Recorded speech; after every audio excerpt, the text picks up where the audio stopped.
Allah nggak lihat bentuk fisiknya seseorang, atributnya enggak, tapi yang dilihat oleh Allah Subhanahu wa taala adalah niatnya, amal perbuatannya. Itu yang dilihat. Di situ barometernya. Di situ ukurannya. Di antara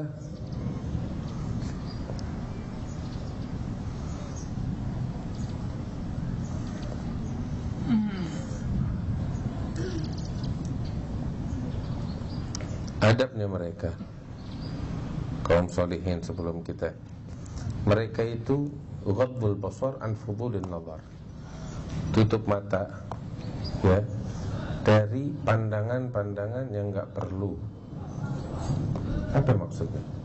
Kita dikasih mata sama Allah untuk memandang, ya, agar kita bisa memandang. Allah kasih ini mata supaya kita ini gunakan ini mata untuk memandang hal-hal yang dihalalkan oleh Allah dan diridhai oleh Allah Subhanahu wa taala. Contoh, ada orang matanya buram, nggak awas, ya. Saya nggak tega lihat dia ini nggak bisa lihat benar. Saya beliin kacamata yang bagus, ukurannya udah pas, kasih bakal dia. Saya kasih tuh kacamata bakal dia untuk apa? Supaya dia bisa pakai itu kacamata sehingga pandangannya dia dari jelas bisa dia gunakan untuk baca Al-Quran, bisa dia gunakan untuk memandang hal-hal yang bagus, ya, yang diridhai oleh Allah Subhanahu wa taala.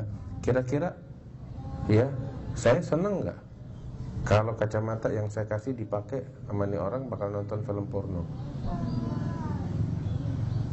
Enggak kan? Enggak pantas. Saya juga kesal, dia juga pun malu, iya kan? Dipakai nih kacamata bakal mata jelalatan ngeliatin hal-hal yang diharamkan oleh Allah. Ya, dia malu ceritanya sama saya pun bakal marah, iya kan? Dipakai nih kacamata bakal ngintipin orang, saya pun bakal marah. Ya gue tahu gitu gue nggak bakal kasih lo, ya kan? Mendingan lo burem aja terus kalau kayak begini. Kita bakal marah, ya. Atau nih kacamata dikasih nggak dipakai, hah? Bakal apa? Ya bakal ganjel pintu. Ini dia nggak bisa tempatin pemberian ini di tempatnya. Kacamata dikasih bukan bakal ganjel pintu, tapi dikasih bakal apa namanya? Bakal dipakai, bakal memandang. Demikian halnya nih mata yang Allah kasih bakal kita. Allah kasih bakal apa? Cari tahu, tanya di dalam Al-Quran. Allah kasih nih mata bakal kita mandang apa? Bakal kita memandang hal-hal yang baik, yang diridhai oleh Allah Subhanahu wa taala. Kita baca Al-Quran, baca ilmu pengetahuan, baca kitab, untuk melihat wajah orang-orang saleh, untuk melihat wajah orang tua kita, untuk memandang kaum mukminin dengan pandangan kasih sayang. Iya kan? Allah kasih. Kalau kita ngomong begini nih sama orang yang ngasih mata kacamata bakal kita, ini aneh pakai bakal lihat orang mukmin dengan pandangan kasih sayang. Allah, aneh ngasihnya tuh kacamata senang. Wah, manfaat juga. Kita pakai ini mata untuk memandang orang-orang yang maksiat dengan pandangan iba dan kasih sayang. Allah ditulis pahala. Ini cara memandang yang benar begini. Dipakai nih kacamata bakal ibadah, atau bakal memandang ini dia keindahan ciptaan Allah, ya kan? Dan merenungkan betapa agungnya ciptaan Allah yang menandakan kepada kita betapa agungnya penciptanya. Itu kita gunakan nikmat kacamata yang dikasih atau pandangan yang Allah kasih bakal kita dengan begitu.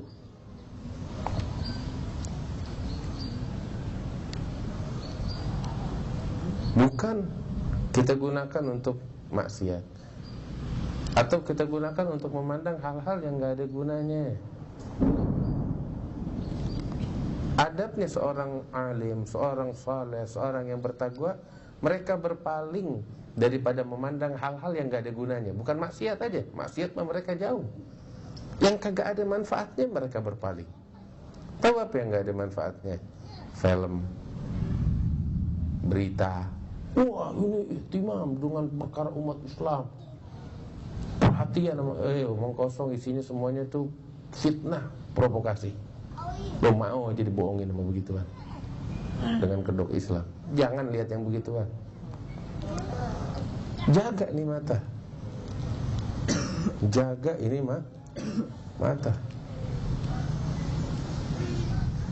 Terus disebutkan juga di antara adab orang-orang soleh sebelum kita tuh, cara perjalanannya mereka tuh kayak Nabi Muhammad SAW.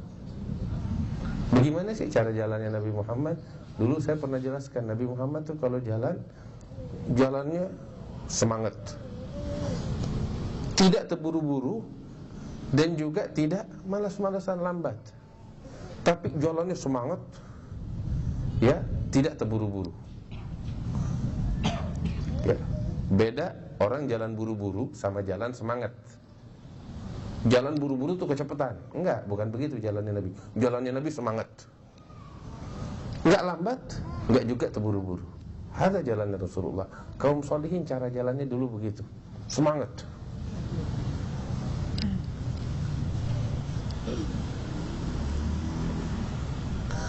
Terus tahu apa?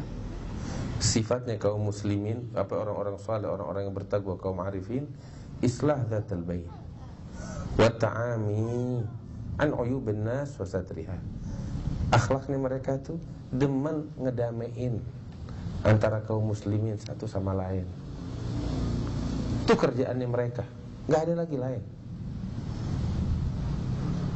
Kerjaannya orang-orang soleh sebelum kita itu dia ngedamein orang yang berselisih, bukan memprovokasi, bikin ribut, bikin rusuh, bukan itu.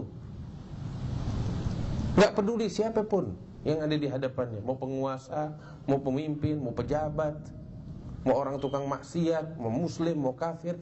Tugasnya kaum solihin kita ini dari dulu sampai sekarang mendamaikan setiap pihak.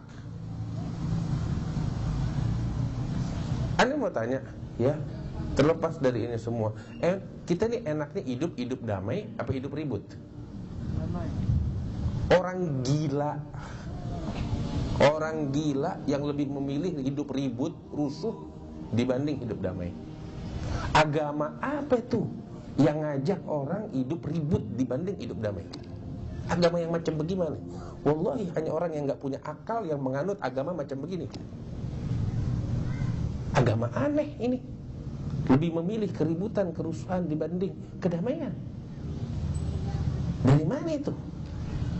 Heran kita. Kita kalau lihat orang-orang tua kita dari dulu sampai sekarang, Al-Habib Ali bin Muhammad Al-Habsyi, kalau kita baca sejarah hidupnya, Al-Habib Ahmad bin Hasan Al-Attas, kalau kita baca sejarah hidupnya, Al-Habib Abdullah bin Husain bin Tahir, kalau kita baca sejarah hidupnya, siapa lagi mau kita sebutin? 50 daripada orang-orang pemimpin aulia di setiap zaman. Mau 100, mau 200 dari kaum Alawiyin, saya bisa sebutin satu persatu. Nggak ada seorang pun dari mereka, tidak ada seorang pun dari mereka, melainkan kesibukannya mereka ngedamain tiap pihak yang berselisih. Makanya tuh kalau di Hadramut ada namanya munsib. Tahu gak munsib? Pemimpin kepala suku dari suatu kabilah dari kaum Alawiyin. Munsib Al-Attas, pemimpin keluarga Al-Attas, pemimpin keluarga bin Syekh Abu Bakar, pemimpin keluarga Al-Habsyi. Tahu gak tugas mereka tuh apa? Mereka sebagai pemimpin dari keluarga besar tersebut, mereka dengan keluarga besar itu mendamaikan umat, mendamaikan penguasa, mendamaikan para pejabat, tidak memihak kepada siapapun. Mereka hanya mendamaikan. Terkadang mereka keluarkan dari kantong pribadi mereka miliaran hanya untuk mendamaikan dua orang. Mereka harapkan ridha Allah untuk itu. Gak ada lagi lain. Gak ada yang namanya provokasi, gak ada yang namanya kerusuhan. Wallah, mereka korbankan segalanya untuk mendamaikan. Cari dari mereka aslaf kita itu sampai ke atas yang lain dari ini, enggak ada. Illa fa khalafa min ba'dihim khalfun. Katanya Allah, datang setelah itu kaum yang bernisbah kepada mereka nggak tahu dari mana ngikutin jalan yang mana. Khalafa min ba'dihim khalfun. Allah bilang datang setelah mereka kaum adha'us shalah wattaba'us syahwat fakana ya fasawfa yalqawna ghayya. Katanya Allah menyimpang dari ajaran Allah, pas menatasnamakan ajaran Allah. Dari mana kita bingung? Para pendakwah kita di sini nih, Habib Ali Kuitang, Habib Salim Jindan, Habib Ali bin Hussein, siapa lagi? Sebut semuanya nama-nama ini. Para wali-wali semua. Dari mana itu? Adanya mereka ngedamaiin. Habib Utsman bin Yahya, mufti Betawi yang kita semuanya bangga dengan dia. Lihat bagaimana mendamaikan bahkan antara peribu. Subhanallah, subhanallah. Mendamaikan antara pribumi dengan penjajah Belanda demi untuk mencari kedamaian, ketentraman. Dia korbanin nama besarnya, dia korbanin nama baiknya, mau dibilang antek Belanda, mau dibilang antek apa, nggak ada urusan. Yang penting inilah ajaran Allah yang dia bawa, membawa kedamaian, cari ketentraman, jangan sampai darah ditumpahkan. Lihat Habib Utsman bin Yahya, dia korbanin nama besarnya, biarin mau dibilang antek Belanda, bagian dari penjajah. Dia sebagai mufti loh di zaman penjajahan Belanda. Tapi inilah jalan mereka, yang mereka cari Allah. Inilah yang kita warisi dari orang-orang tua kita.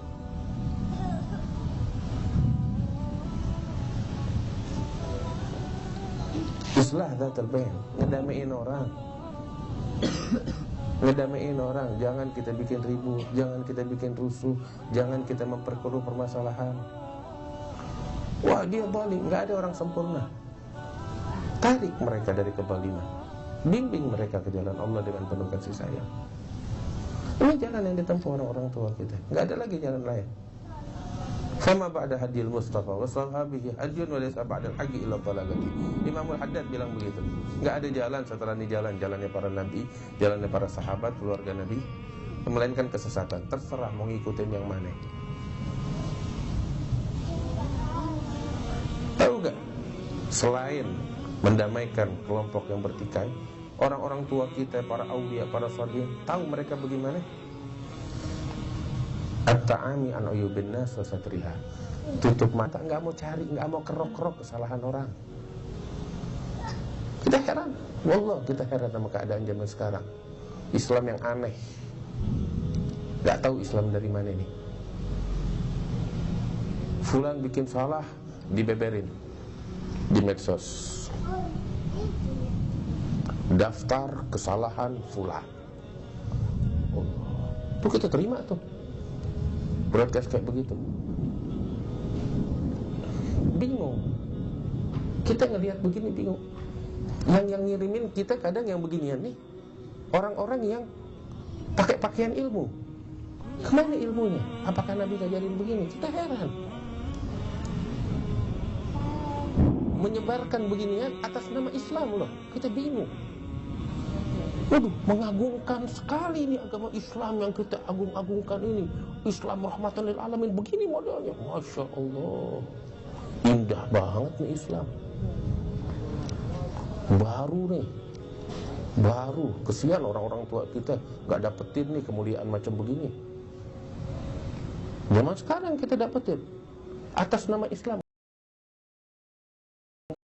Mau dia penguasa yang dibeberin kesalahannya, mau dia rakyat, mau dia ulama, mau dia siapa, haram hukumnya. Wallahi haram, haram, haram. Cuman kita bingung, ini semua dibeberin ilmu. Dari mana? Makanya nih, tahu gak? Yang bikin umat Islam hancur bukan pihak luar, umat Islam itu sendiri.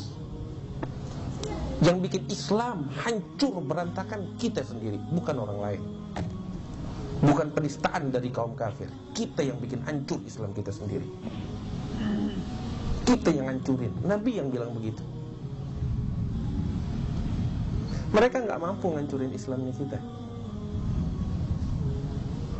kalau bukan lewat tangan-tangan kita sendiri. Makanya selalu saya ulang-ulang, Syekh Al-Buti, Syekh Muhammad Said Ramadan Al-Buti, beliau mengatakan, "Ana la adri al-Islam alladhi nudafi anhu al-yawm hal huwa al-Islam bihaddi dzatih alladhi dafa anhu as-sahabah." Saya enggak tahu, ini Islam yang kita bela saat ini apakah Islam yang sama yang dulu dibela sama sahabat? Ana enggak tahu. Atau cuma namanya doang sama tapi hakikatnya beda. Dan itulah kenyataannya, memang beda. Allah, nih kita baca. Bukan saya yang ngomong, tapi ini Al-Imam Sya'rani yang ngomong apa adanya. Sifatnya para aulia, para ulama lain dari gini pengakuan. Siluman, palsu. Dia bilang, sifatnya para aulia at-ta'ami an uyubin nas wa satriha, tutup mata dan berusaha nutupin.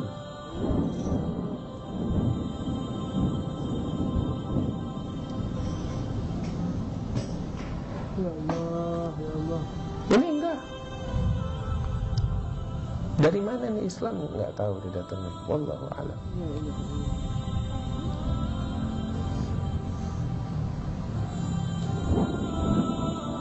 Tahu apa?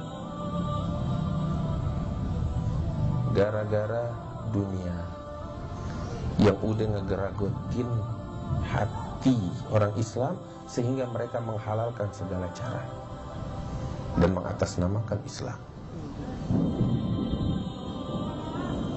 Gara-gara kekuasaan dan politik yang dikatakan sama orang-orang tua kita, siasah, fasasah. Siasah itu politik, ibaratnya seperti kotoran, najasah, najis. Ini gara-gara urusan politik. Lihat, ini ajaran Allah, kita orang Islam yang menistakannya.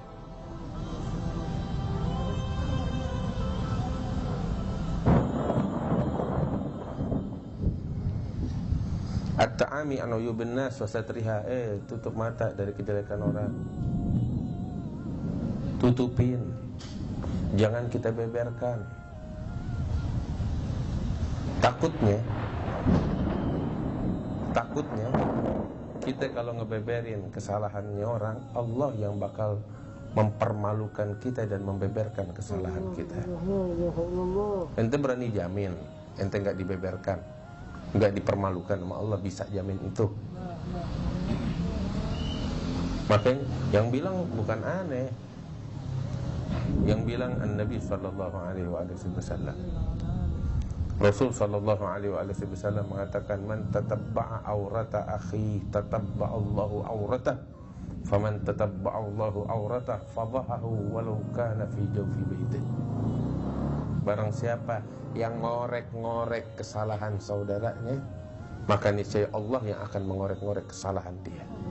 Dan barang siapa orang yang udah dikorek kesalahannya oleh Allah, maka akan dipermalukan oleh Allah walaupun dia sembunyi di dalam rumahnya dan di kamarnya. Wasadaq, fi'lan, ente lihat sendiri keadaan sekarang. Walakin ya lal ajab, yang bikin heran tuh nggak ngambil pelajaran dari beginian.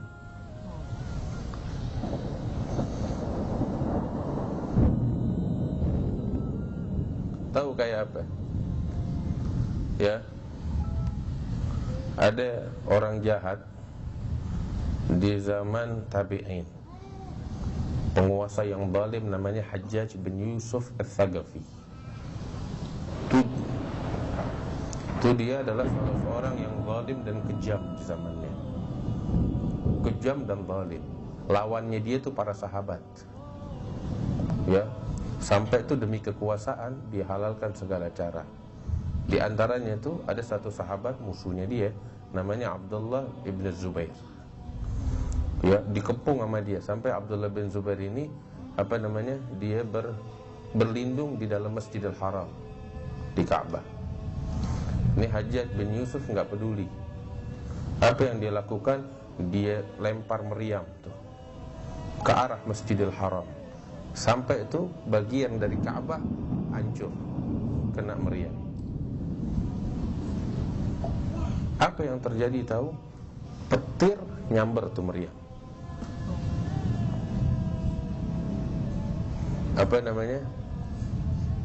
Prajurit-prajuritnya ketakutan.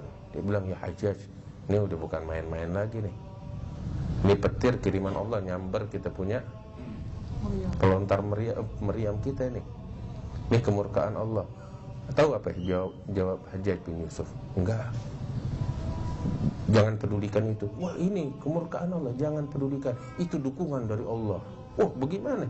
Dulu umat terdahulu, kalau mereka itu mendapatkan rampasan perang, mereka taruh di tanah lapang. Kalau kena petir, berarti jihad mereka diterima oleh Allah. Kita juga begitu. Oh, gitu ya. Kayak pas kayak zaman sekarang. Pelajaran-pelajaran dari Allah bakal kita ini, teguran-teguran Allah, kita putar balikan jadi kayak begitu. Wah, ini dukungan Allah, ini pembelaan dari omong kosong semuanya. Sama kayak kerjaannya Hajjaj bin Yusuf Ats-Tsaqafi. Dia putar balikan hukuman-hukuman Allah seakan-akan jadi dukungan bakal dia, demi untuk kepentingan politik. Ente lihat nih, bala musibah nimpa kita dari mana? Hukuman Allah bakal kita. Kita bawa kotoran ke masjidnya kita. Cuman kita nggak mau ngambil pelajaran dari itu. Kita nggak mau berkaca kepada kaum solihin sebelum kita, orang-orang yang udah mencapai ridha Allah. Itu dia, at-ta'ami anu yubennas, tutup mata dari aibnya orang, tutupin kesalahan orang, bagusin. Ada yang jelek, dibagusin, dibimbing untuk jadi bagus, bukan melampiaskan dendam. Itu bukan ajaran Islam, melampiaskan dendam. Dari mana kita bingung? Orang Barat nggak sampai begini banget, kita orang Islam di Timur sampai begini. Pakai nama Islam bingung kita. Apa yang bagus dari Islam yang bisa kita tawarkan sama Barat supaya mereka masuk Islam? Kagak ada. Wallah, keadaan kita memalukan saat ini. Kalau kita nggak perbaikin, jangan berharap kita keadaan bakal lebih bagus. Bakal hancur keadaan kita kalau kita nggak mau memperbaikin diri kita.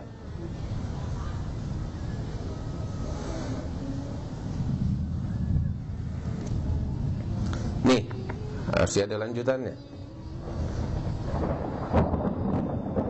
Wa min adabihim, dan di antara bentuk adab akhlak mereka kaum solihin sebelum kita, kata Imam Sya'rani, tahu apa?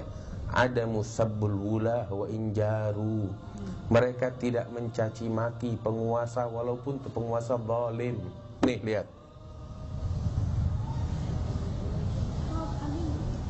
Nih ajaran kaum solihin.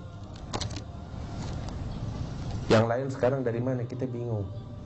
Al-Quran diputar balikin, dijual, dinistakan sama kita sendiri. Ini ajaran Allah yang dilakukan oleh kaum solihin. Ini dia, ada musabbul wula wa injaru. Ini bukan kalamnya Habib Ahmad, ini bukan ucapannya Habib Ahmad bin Naufal bin Jindal, ini ucapannya Al-Imam Sya'rani. Ini ucapan beliau yang mewakili seluruh para aulia, para solihin, seluruh para ulama. Ini beliau sampaikan, ada musabbul wula wa injaru. Sifat mereka para aulia solihin, mereka enggak caci maki para pejabat, penguasa-penguasa yang zalim, enggak. Yang mereka lakukan memberikan nasihat dan bimbingan dengan cara yang terbaik.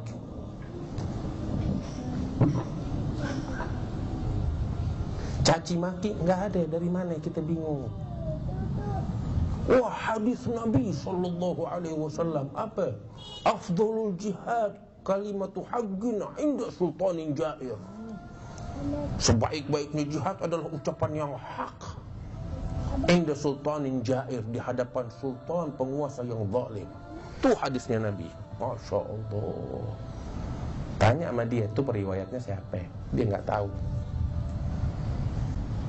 Belajar hadis dulu yang benar. Satu. Yang kedua, tahu gak? Ada orang di benaknya kosong, dengar hadis Nabi Muhammad, dia terima dengan sebaik-baiknya dan dia sampaikan, dia jalankan. Itu baru benar. Ada orang di benaknya udah punya banyak yang mau dia lakukan, dapat hadis Nabi dicocok-cocokkan sama apa yang ada di benaknya, dia jalanin apa yang di benaknya, bertumpu dengan hadis yang dia paksakan untuk ngikutin apa yang ada di benaknya. Ini orang zaman sekarang begitu. Jadi dia giring hadisnya Nabi demi untuk nafsunya dia. Ini orang zaman sekarang. Ente kalau baca tuh hadis benar, beda jauh sama kelakuan orang kita zaman sekarang. Tahu gak Nabi bilang apa? Afdalul jihad kalimatu haq. Tahu gak artinya kalimatu haq itu apa? Ucapan benar, yang hak, yang jujur. Bukan ucapan pelampiasan dendam. Bukan. Pelampiasan dendam itu bukan kalimatu haq. Tahu gak kalimatu haq itu apa? Ucapan yang hak, kebenaran, bukan cacian, makian. Dari mana, sejak kapan cacian, makian menjadi kalimatu haq? Sejak kapan? Sejak kapan? Bingung kita. Wallah, nih yang sekarang nih hadisnya Nabi ini nih diperkosa sama dia, sama orang-orang zaman kita sekarang. Ini penistaan terhadap hadis nusus syariah. Tahu kalimatu haq itu apa? Kebenaran, walaupun merugikan kita pembawanya. Kejujuran di dalam menyampaikan yang hak itu kalimatu haq. Bukan yang nguntungin kita sampaiin, yang gak nguntungin kita sembunyiin. Ada khianat, ada kecurangan terhadap nusus syariah. Terus Nabi bilang apa? Kalimatu haq. Di mana? Untuk siapa? Indah sultanin jair, penguasa yang zalim. Tapi nyampeinnya bagaimana? Nabi jelasin di situ. Pakai demo? Enggak, Nabi enggak bilang pakai demo. Apa yang Nabi bilang? Kalimat indah. Belajar enggak bahasa Arab? Kalimat indah itu kalimat dalam. Kalau Nabi bilang amamah, di depannya. Ente boleh berdiri depan gerbang istana ngomong.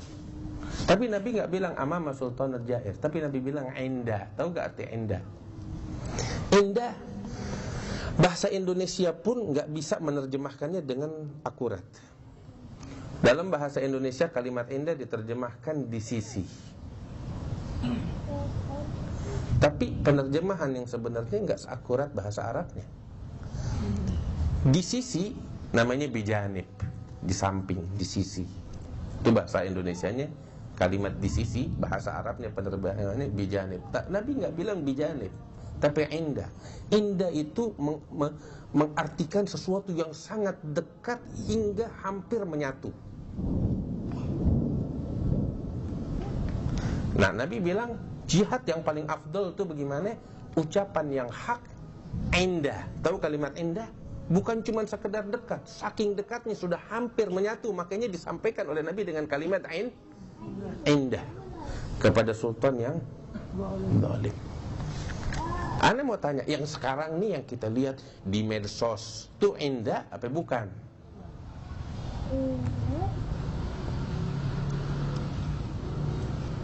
Orasi di jalanan itu indah apa di jalanan?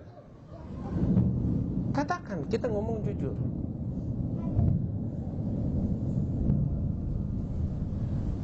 Kalimat indah bukan seperti itu. Oh, ucapan kita nggak sampai ke dia orang. Kalau nggak sampai, Nabi nggak maksain itu untuk datang ke sono. Ketika ada penghalang, kalau sampai di sini, ente bilang ya Rabb, kemampuan Anda sampai di sini. Untuk sampai kepada Sultan Jair, untuk menyampaikan kalimat hak dengan apa yang Nabi atur, yaitu indah, saya belum mampu. Dihalangi. Ya khalas, la yukallifullahu nafsan illa wus'aha. Sebab kalau ente mau memaksakan, kita mau memaksakan, tapi kita melanggar aturan yang dibuat oleh Nabi, yang ada bukan maslahah yang akan dapat ke kita, balik ke kita, tapi adanya jadi bumerang yang menghancurkan kita. Dan inilah yang kita dapat sekarang. Saya kasih contoh. Di zaman Orde Baru, zamannya Soeharto, mantan presiden Bapak Soeharto, kita semuanya tahu zaman itu zaman keras. Semua yang menyatakan kebenaran mungkin nggak pulang ke rumahnya, ngilang udah. Iya kan?